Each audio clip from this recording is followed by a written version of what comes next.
Hello, the Agile Exchange. I'm Adrian Adrian H on the Twitters, and we're here to talk about OKRs that don't suck, especially for Agile teams. I spend my time helping organizations solve problems where Agile delivery, UX, and product management overlap. And it's been my enjoyable misfortune to work with several organizations who've been adopting OKRs in recent years with their Agile teams. And it's normally gone something like this. Everything is awful. Everything is awful. The teams are not aligned, people are building stuff and we don't quite understand why. We're shipping things, sort of, but we're not quite sure if we're shipping the things our customers will love or need. And then somebody, usually in upper management, reads an impressive quote somewhere about how awesome OKRs are. OKRs have helped us lead to 10 times growth, many times over. They've helped us make our crazy, bold mission of organizing the world's information, perhaps even achievable. They've kept me and the rest of the company on time and on track where it mattered most. Well, that sounds awesome. And Larry Page said it, so it must be true. So OKRs are a good idea. It sounds fairly simple. We have a qualitative objective that describes what we want to achieve, and we have some quantitative key results and metrics for how we achieve and make progress towards that objective. That would help people understand and align on what they should be doing and building. And there's the cascade, with that big strategic OKR at the top of the company, which then cascades down to the departments who deliver on smaller scale OKRs aimed at supporting the company OKRs. And the departmental OKRs then cascade down to the team OKRs, and the teams do stuff to meet their OKRs, which then meet the departmental OKRs, which then meet the organizational OKRs. This sounds good, this sounds simple, this sounds something that we could easily adopt. And then they go Google OKR tool or something. Talk to a lot of salespeople and buy one. And then there's a little bit of a panic when everybody runs around trying to set their first set of OKRs because no one's done it before. Maybe we didn't brief people and get them into the idea of what they wanted to do early enough. Maybe we forgot that what they had to do their day-to-day work at the same time as they were doing this OKR setting exercise. There's a bit of flailing around. But we get it done in the end. And then, because OKRs are kind of a quarterly process, nothing happens for a while. The product managers or the delivery managers draw pretty graphs from the key results, and they're fed up to a departmental report deck, which gets summarized into a slide on the monthly C-level status update deck. And at the end of the quarter, things are still fine. Nothing much has changed. This is a mild exaggeration, but a not great one. I've been through this process with a few different clients, and they've all had the same pattern of, this sounds really cool and easy and useful. We'll do this thing and it'll be great. And then they fail miserably. For the first couple of times around, it sucks. So how do we get around this? And the core problem is this. OKRs are not magic. They're awesome. I love OKRs. They're great and useful, but they don't magically give an organization a vision if it doesn't have one already. They don't magically make the teams autonomous. Just like writing as a user on all your user story cards doesn't make you a user-centric company, writing OKRs does not magically give you a strategy and vision. While working with clients, I've come across some common red flags, which is what we're going to talk about for most of the rest of the session. These are red flags, warnings. I'm not saying that these things are always wrong. They're not. If you see any of them in your OKRs, that doesn't mean they're terrible. I'm just saying if you see them all the time over all your OKRs, then there's probably something you should be looking at. They're a signal that you should be paying attention. The first and most common for organizations adopting OKRs is OKRing all the things. Every single metric that the company has already now becomes an OKR. Your net promoter score for marketing, now an OKR. The system usability scale for the usability testing, now an OKR. Our monthly recurring revenue, now an OKR. Every key performance indicator, now an OKR. And you get this huge swathe of them that fail to give any direction to the organization. They're also often quite generic. For example, at several different companies, I've seen an OKR that was basically X times more money in Y months, which is like, oh, a company wants to make much more money. That's not a huge strategic insight there. It doesn't give you direction. It doesn't tell you the why. The fact that I've seen OKRs like this at different companies tells you that it's not strategic, unless you think all those different companies have the same strategy. So if you see OKR all the things or generic OKRs, as your OKR process starts rolling out, try going up a level. Why do you want to increase the monthly recurring revenue? What will a better net promoter score get you? What is your strategic reason for increasing a product's usability? Are we creating a new market or expanding into an existing market or rolling out a new feature set or expanding the platform so it supports a new bunch of customers? What's the thing that we're trying to do? Because at their best, OKRs are a form of strategy deployment. Most companies have some kind of vision statement, something that lets the organization know what it's trying to achieve.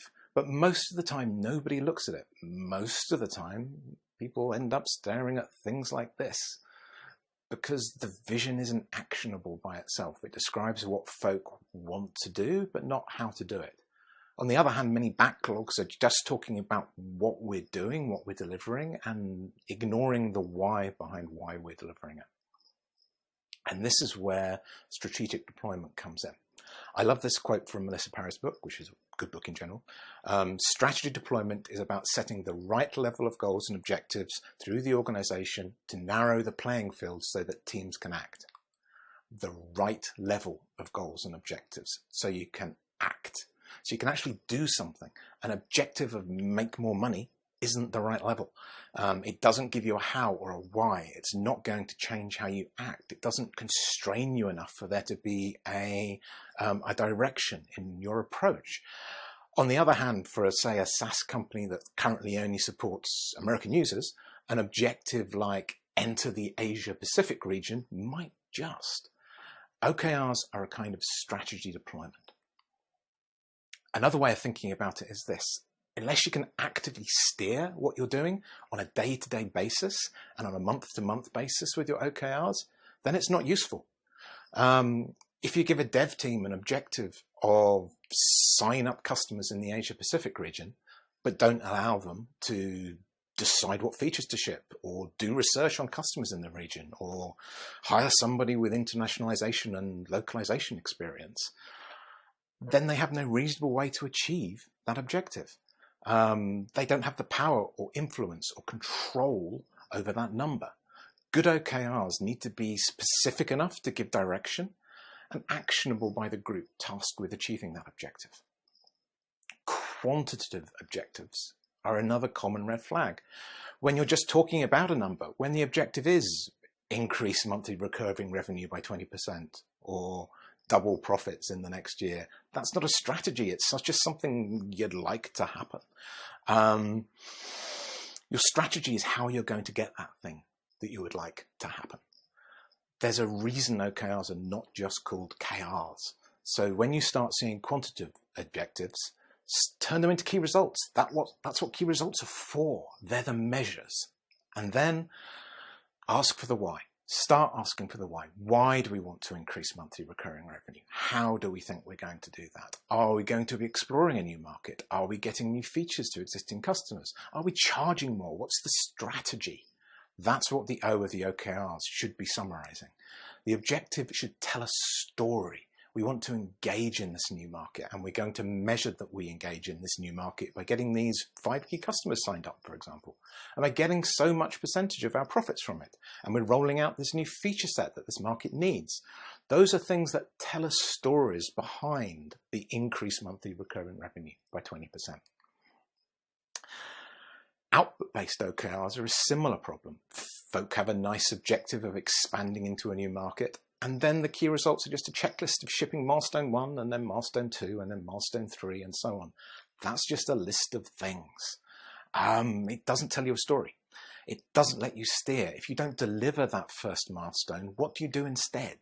It doesn't help you make strategic decisions. If milestone turns out to be impossible, that's the only kind of exception to this is when the output that you're after is actually the point.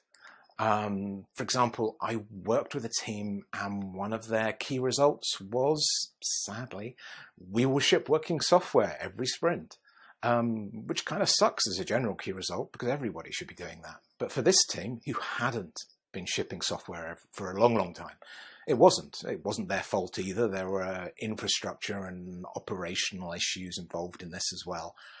But it was a major stretch goal for them, and it was a blocker for a bunch of other strategic work. So in that particular instance, the output was the point, and that was great.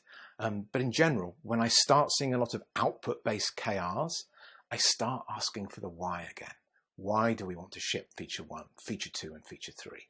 How do we measure whether feature 1, feature 2, and feature 3 are achieving their strategic goals? Let's start looking for those things instead. Rather than shipping the new sign-up feature, can we look at how many people signed up? Because that's the thing we're trying to make happen. Rather than ticking off ship the new data pipeline, can we look at how many of our customers are actually using the new data pipeline rather than the old data pipeline? Because that's the thing we're trying to actually achieve. Which leads me to top-down OKRs.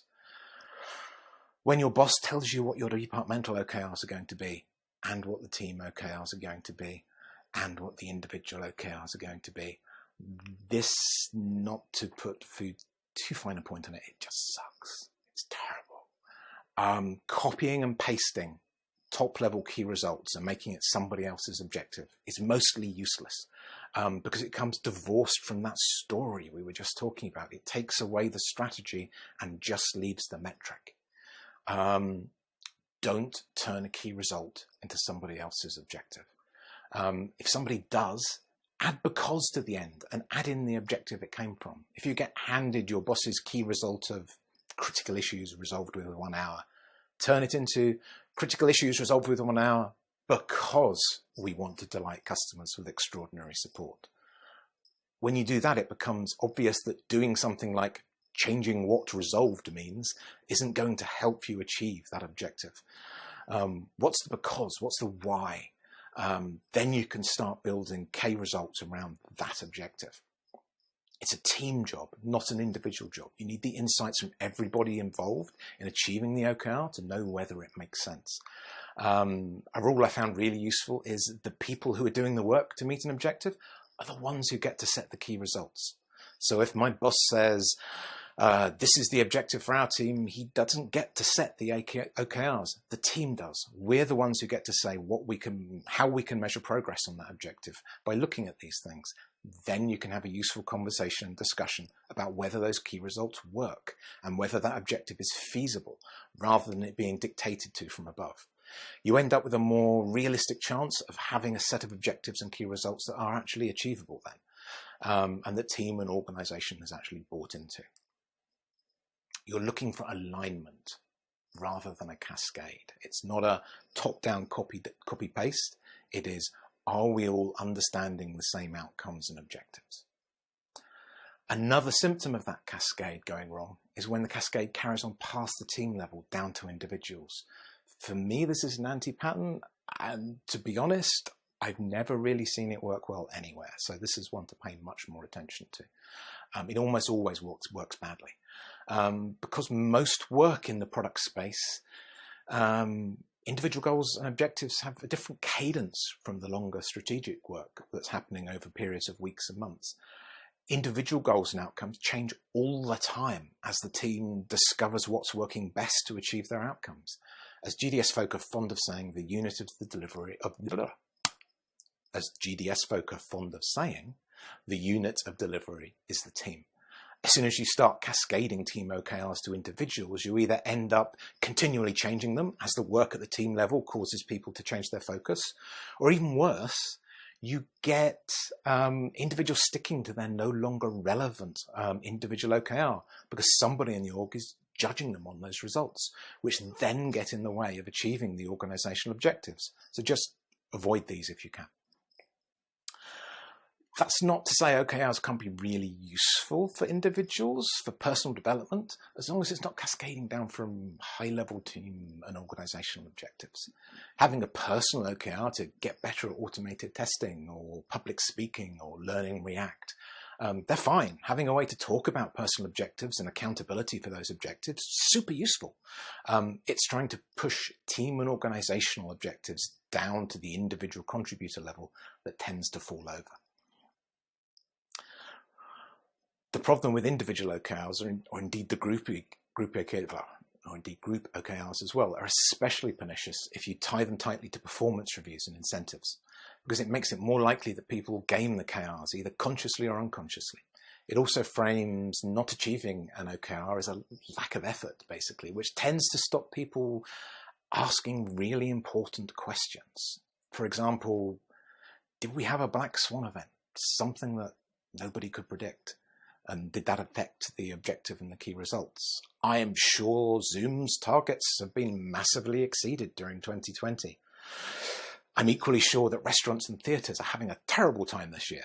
Is that because they delivered really well on that strategy or really badly? No, it's because we're having a pandemic right now.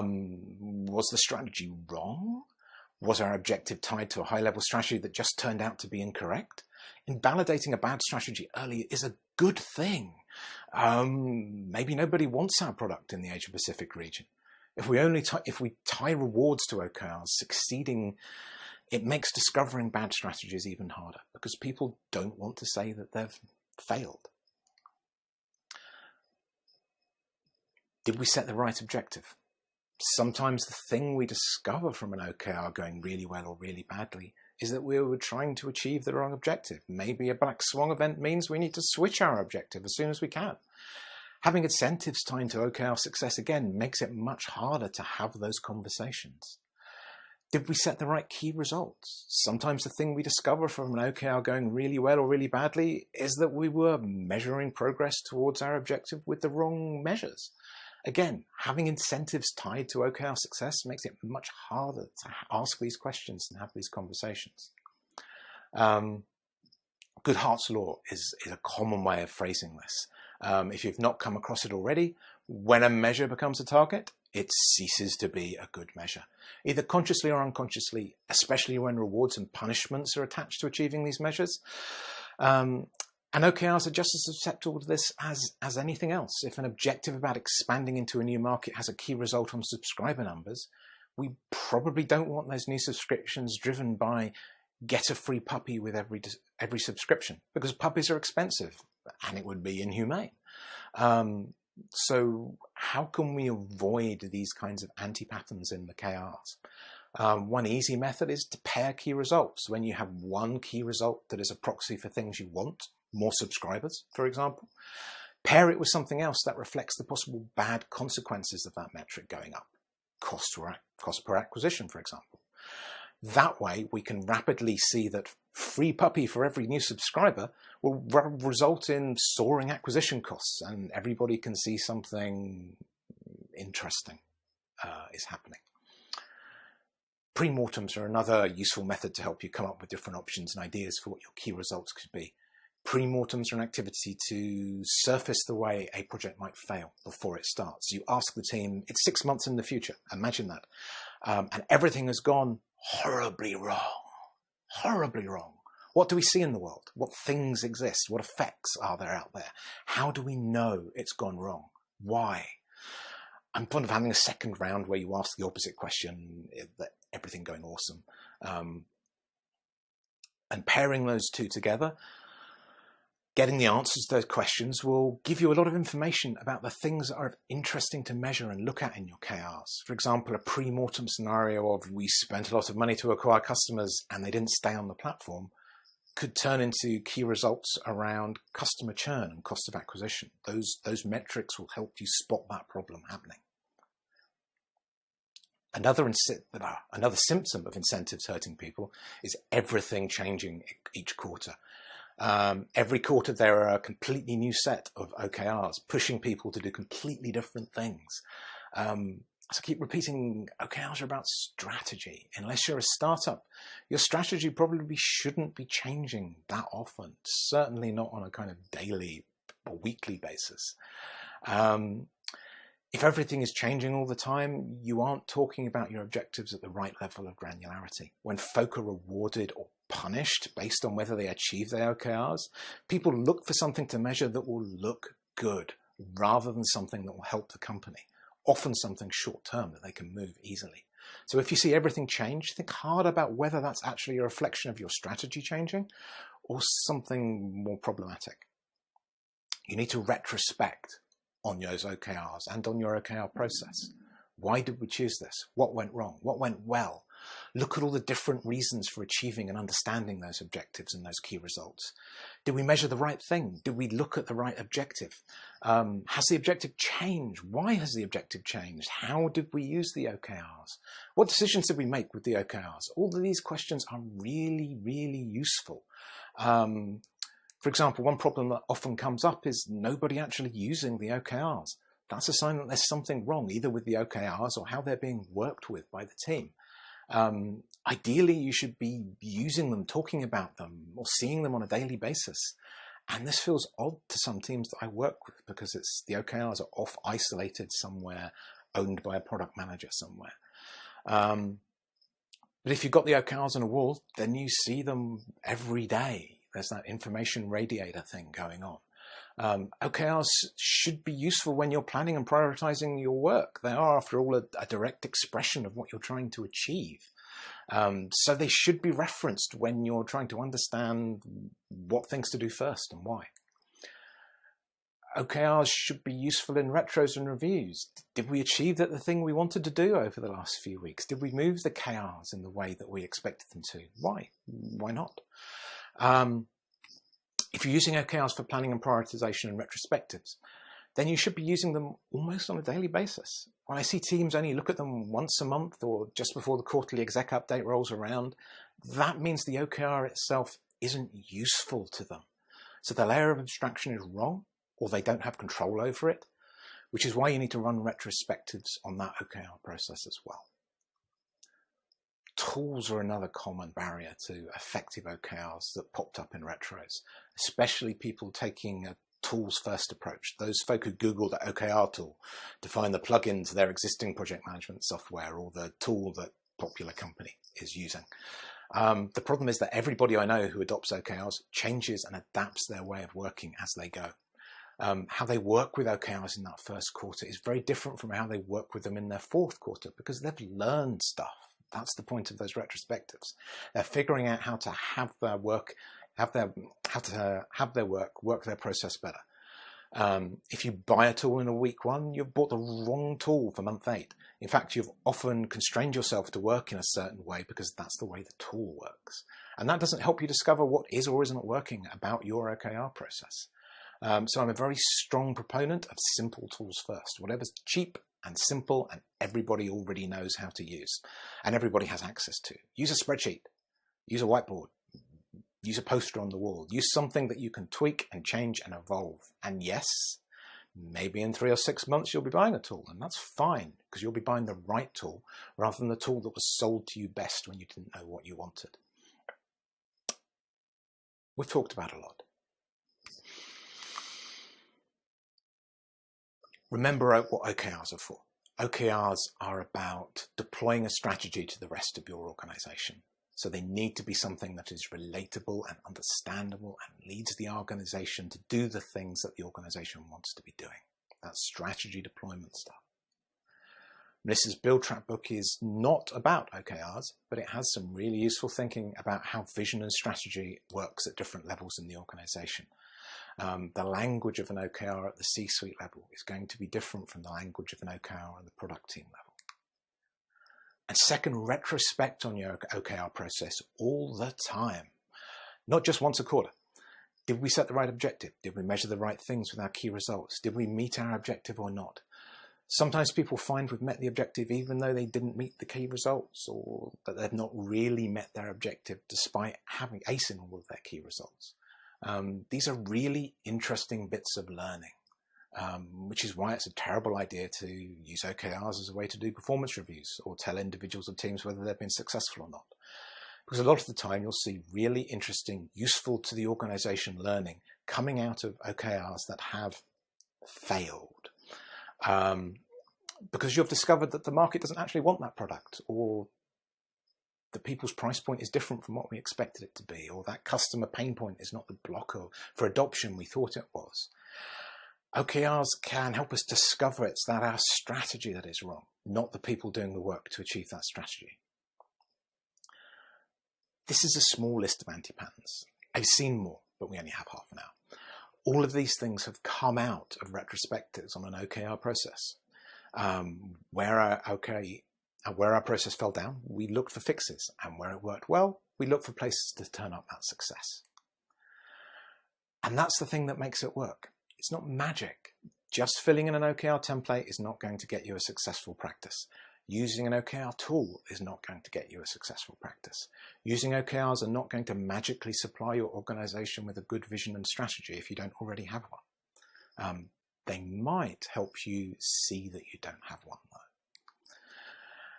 And that's one of the reasons I thoroughly recommend Christina Wodke's book, Radical Focus.